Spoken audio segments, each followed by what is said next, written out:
Okay, so we are picking back up in Genesis chapter 34. There are 31 verses in this chapter, still first book of the Bible, but chapter 34, 1 through 31. I am putting all of this together. It might be a little long because I want to put this entire story together because this one comes with a warning. This is going to talk about rape and revenge. So I'm going to jump right in and we're going to finish this all the way through. So, in the first verse of chapter 34, it talks about Dinah. It identifies Dinah as one of Leah's children who has the majority of Jacob's children. Of the four wives, she has the most of the children. And Dinah is his only daughter and one of the younger children. So she is the baby girl who has 11 brothers. We started off dangerous already. She is the only girl with 11 brothers, and she's one of the younger siblings. So there's a lot of big brothers over her. And she is out and about. She goes out into the village. So they're traveling. They've met Esau. They are traveling through these different towns. They have set up a point of residence, like temporary residence, but like long-term temporary. They're going to stay for a couple months or so.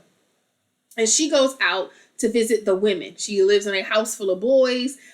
She has, of course, her mom and the moms of her siblings. But, it's different when you get somebody your age. So she goes out to the city to go meet and hang out with some of the young women in the city. On her way there, there is what they call a prince. He's not prince like royalty. He's a prince as in he is affluent. His family has means, money. They have the ability to influence how things work. His parents are affluent. And so Shechem and Hamor. Hamor is the father. Shechem is the son. And Shechem sees Dinah as she's out visiting these women of the city. I don't know if it was walking to the city, walking from the city, whatever it was, but he catches her alone and he rapes her. Have to say it because that's what's in here. It's part of the story. It's how it goes. Not everything that happens in the Bible is allowed by God. Not everything that's in the Bible is good. Sometimes bad things happen, and we see how things play out and progress with God's influence.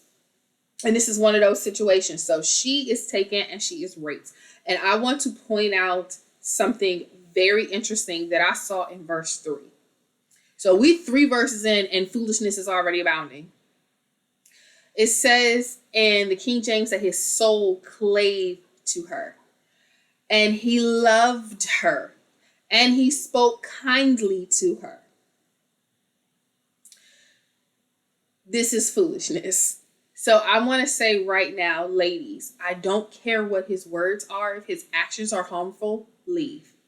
I don't care if he says all the right things. If he's doing all the wrong things, that's not your person. You don't need to be there for that. You don't need to participate in it. You don't have to stay there. Go on and go. Okay? We're saying that right now in verse 3. We're not going to make this pretty. We're not going to make it something that it's not. Oh, but they fell in love in the end. That ain't what happens. So I don't care what his words say. If his actions don't line up with that, leave. Don't wait for it to change. Don't wait for it to mess up. Don't wait for it to match. Leave. That's not your person. It's not. And even if it is your person, he's not ready yet. Let him sit in the oven and finish cooking and getting ready, and you go on somewhere else and wait. You don't have to get in the oven with him and go through all that heat and all that harm and all those other things. Come on out of there, okay? So, verse 4 gets interesting. And he speaks to his father, Hamor, and says, give me that girl. I want to marry her. Now, I researched this because I was like, how in the world did he feel like he was appropriate to be a husband at this point? And how do you fall in love with somebody like that? So, something that I saw as a custom during that time doesn't mean it was happened all the time. Doesn't mean that God was like, hey, this is how you get a wife. That's not what I'm saying. What I'm saying is this is a custom that happened at the time. Much like using, giving your handmaid to your husband as a wife. That's not something we're doing now. Surrogacy was different. We got a little IVF over here. We're gonna go through some different means. But there were customs at the time where people did what they thought was right. And it does not always line up, and it's not correct, and it doesn't work out well.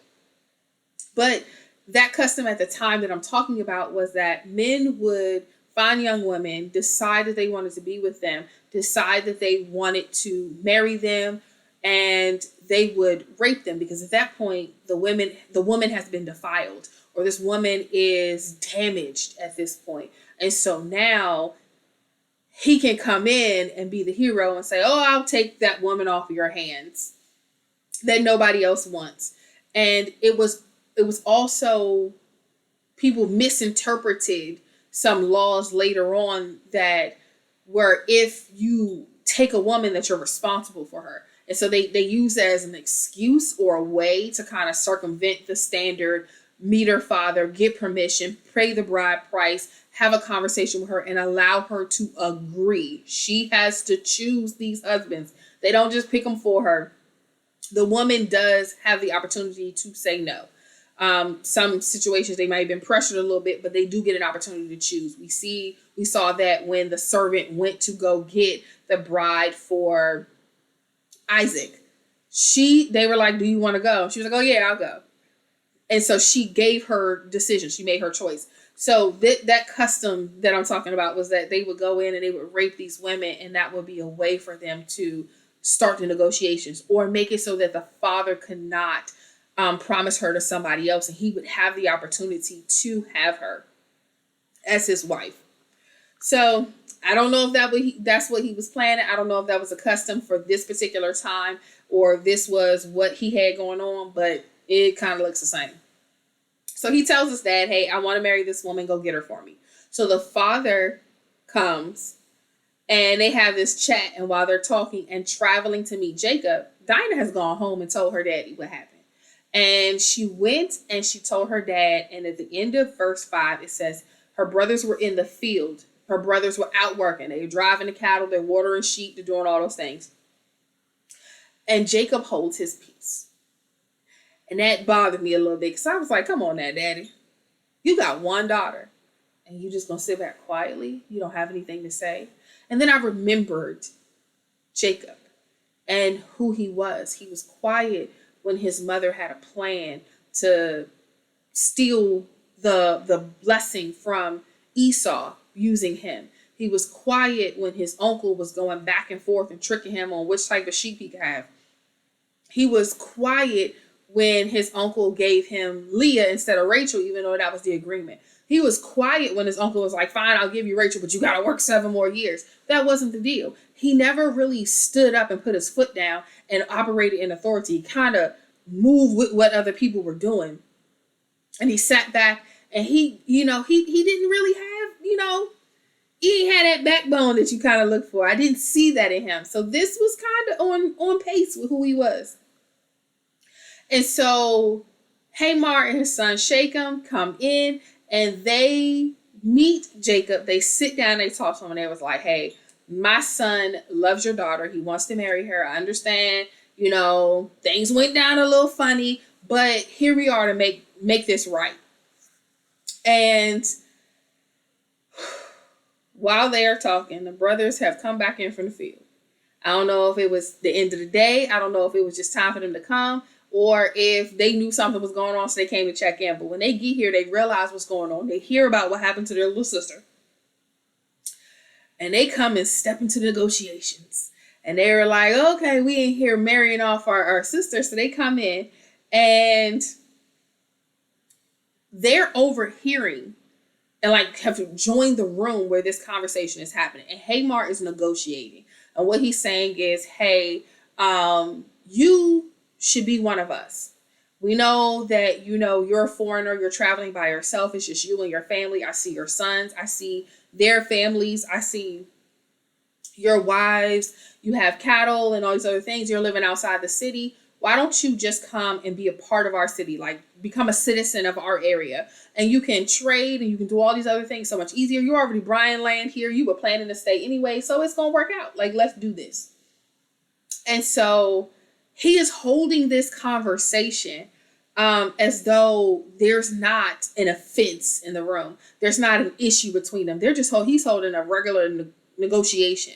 And this is kind of what you see when you look at movies when they're like, yeah, I'll give you my daughter and my daughter will be, the kings will marry off their daughter to like some far off prince because it's like a peace broker. This is kind of what's happening. They're sitting at the table and negotiating. He's like, I'll make it easy for you to have all these things. You can trade easier. You can marry our daughters and we'll marry your daughters and we'll become family. And so in verse 11, the son speaks up and says, look, whatever it is that you want, I'll give you. I'm not even asking for a discount because she's, been defiled. She's not pure anymore. I'll give you whatever you will ask for her. There's a gift for you. Cool. Got that. You want a dowry or a bride price? Got that. Whatever gift she asked for, whatever gift you ask for, whatever it is that you want, any amount of money, any amount of possessions, you can have it. I want her that bad. I love her that much. I just want to marry her. I just want to have her in my house all day, every day. And so the brothers at this point speak up because now they done had some subliminal conversations between them.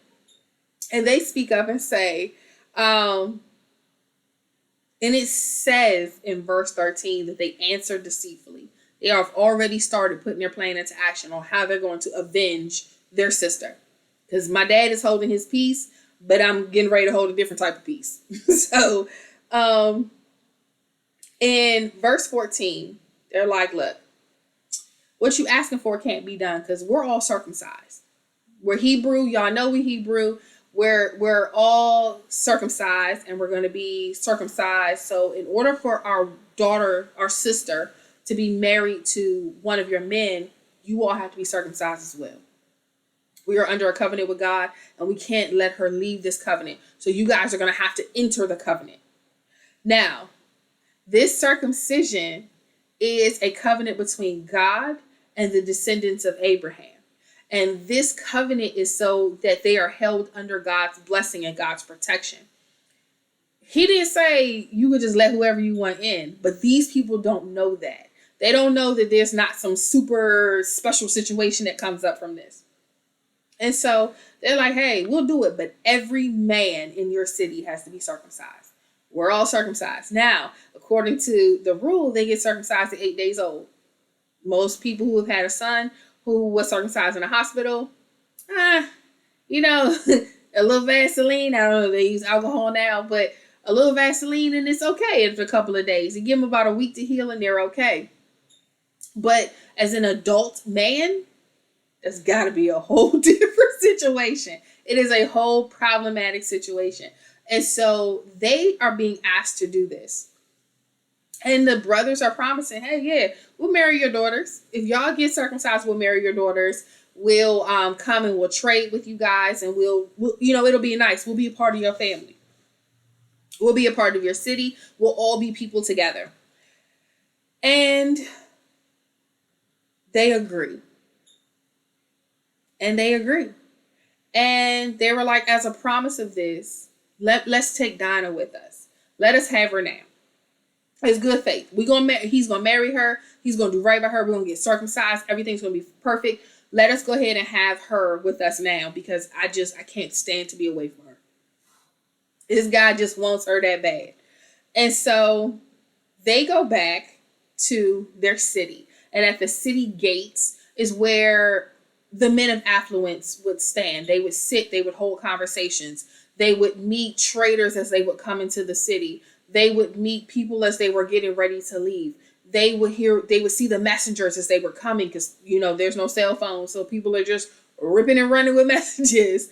So this is where the wise men sat. They would sit and they would hold conversations and they would barter and trade and all those things. So they're sitting there and they go to the men of the city and they're like, hey, so we worked out a negotiation with Jacob and his sons that they'll join our city.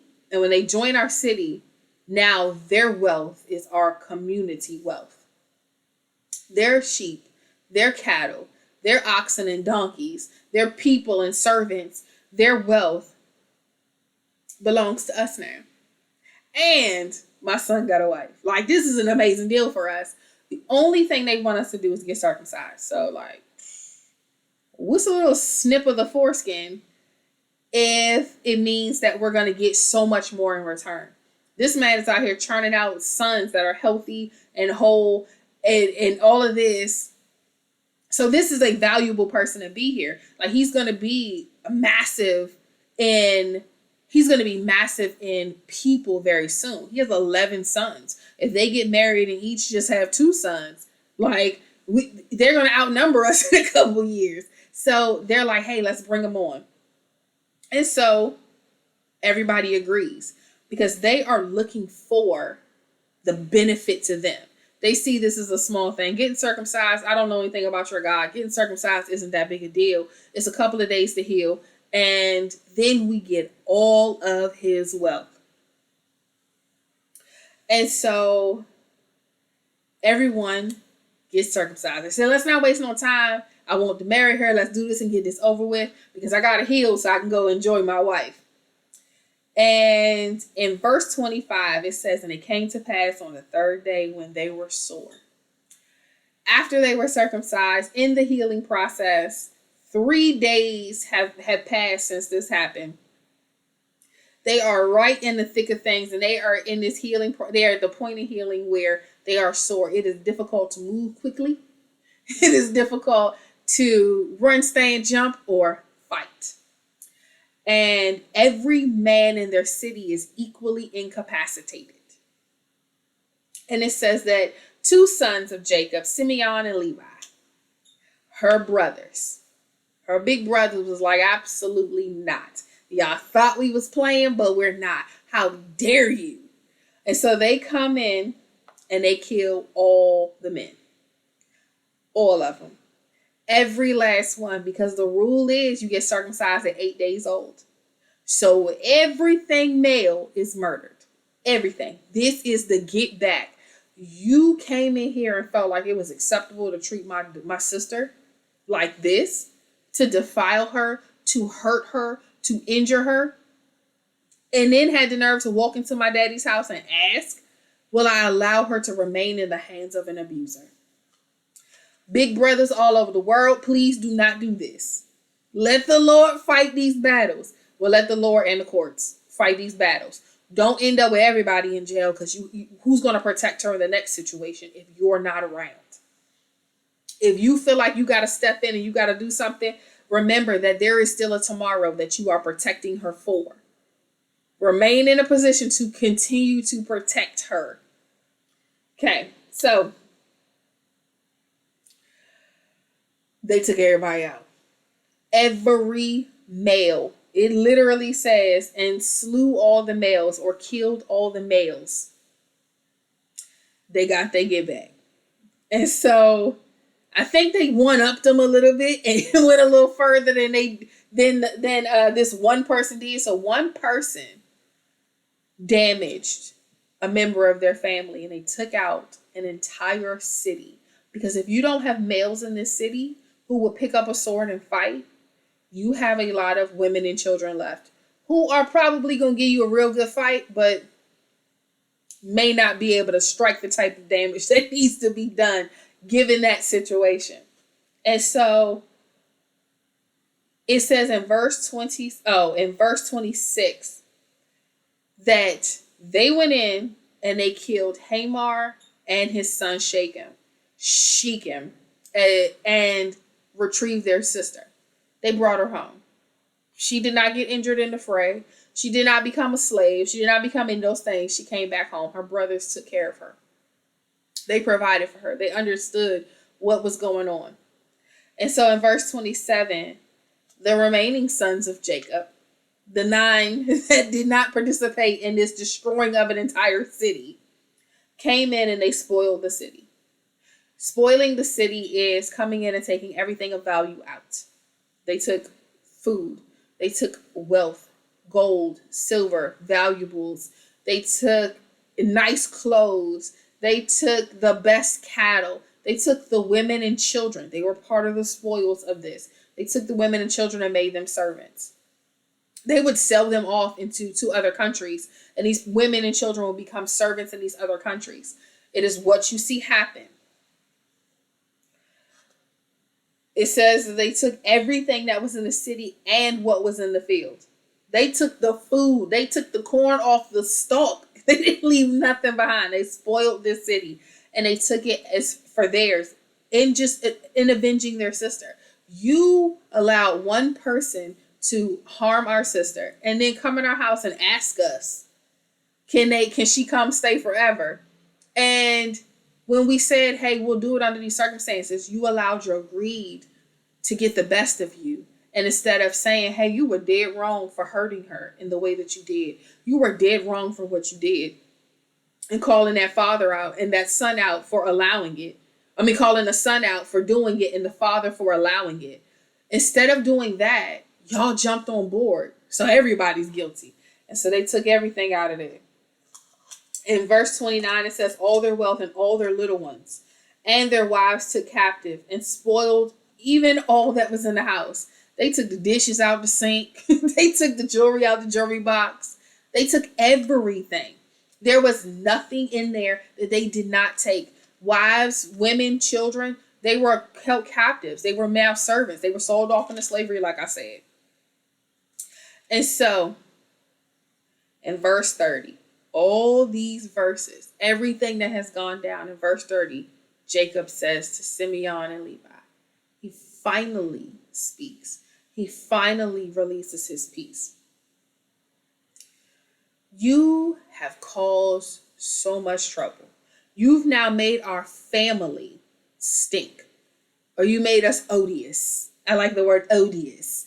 But what it's saying is, now you've created danger for us. Now people feel like we're a threat. So now the areas that are around us, the Canaanites and the Perizzites, these people that live in these cities around us are going to hear what you did to this city, and they're going to determine that we're a threat. So they're going to join together and they're going to come to wipe us out. And it's just us and our family. It wasn't, we don't have a whole city. We don't have a bunch of people. It's not all of that. It's just us. It's me and my sons. And that's it. And they're going to come like they're coming for battle with hundreds of people. And it's just us with our tens or slightly over 10. And we're going to be in trouble. And so now I got to worry about what happens next. Now I'm concerned and I'm stressed. And they answer him, should we have just let them treat her like a whore? What were we supposed to do? Just sit back here and be quiet? Just let this go unhandled? Were we supposed to do nothing? And that is verse 31, where they leave with that question, what were we supposed to do? Was it okay for them to just treat her the way they treated her? And that's it. And we just move off and we go finish traveling our land and we leave her here in the hands of abusers? What were we supposed to do? Now, I'm going to go back to Jacob in the beginning when he held his peace. What Jacob needed to do was call on God and ask God for some direction. Because if he had that, one, he probably could have dealt with his sons in a different way. Two, he would have known how to handle Hamor and Shechem as they came. And three, he wouldn't be sitting in the position that he's in now.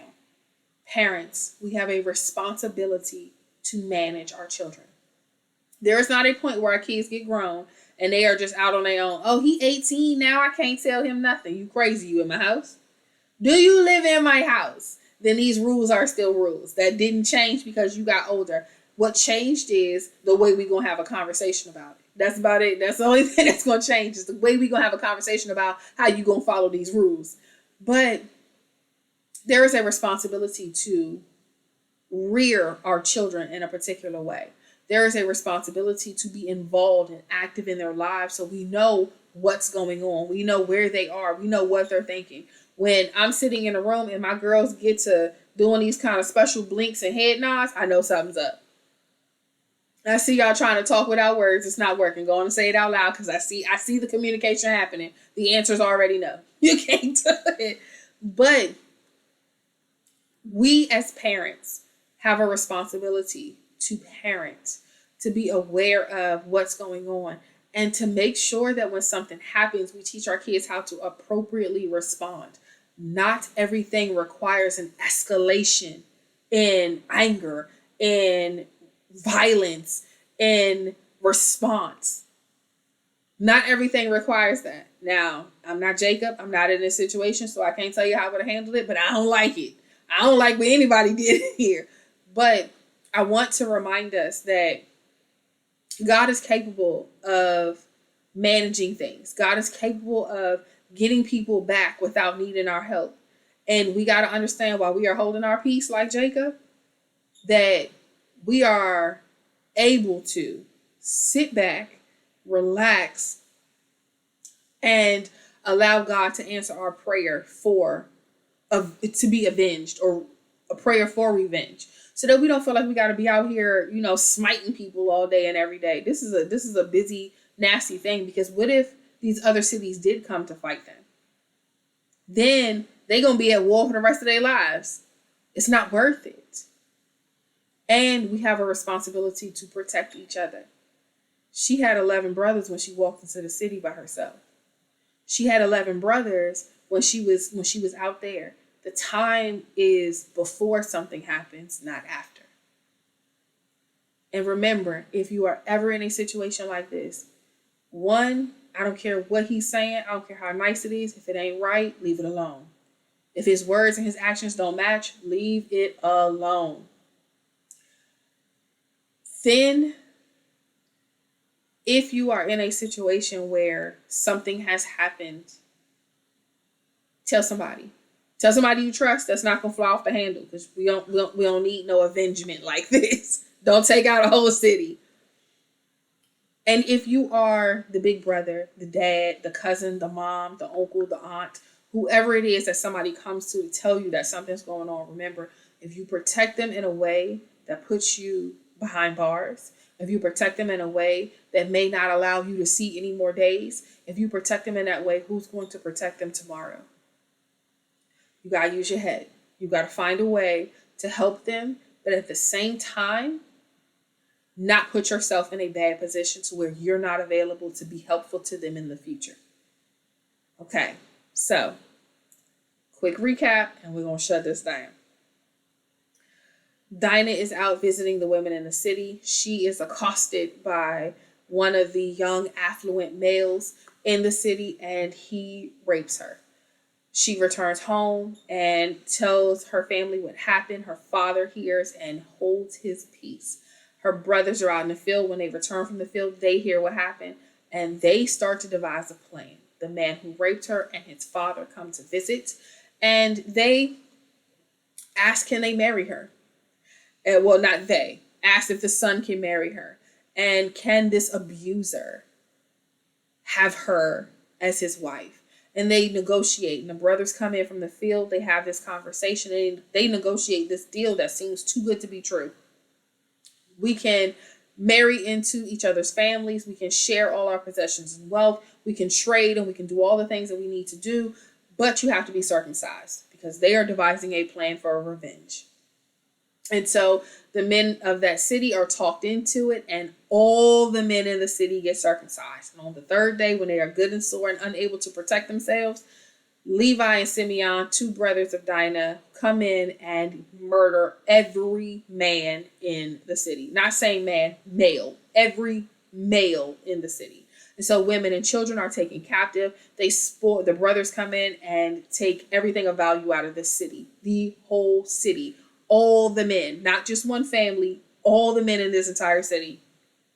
And they spoil the city, women, children, wives, everything. They took the food out the field, the stuff out the houses. They took it all.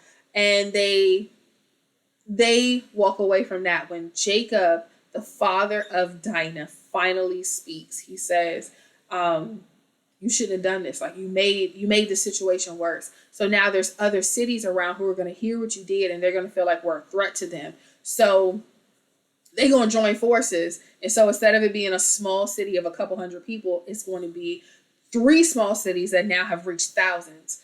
And we are going to be in trouble because it is just me and my family. And the boys answer him like, what was we supposed to do? just let this happen. And so I want you guys to understand and remember, let God fight your battles. Go to him in prayer. Hold your peace for a moment, at least until you can get calm enough to come up with a reasonable solution that is not going to put you in danger. So thank you all for kind of sitting through this entire long video, but you all have a great one and be blessed.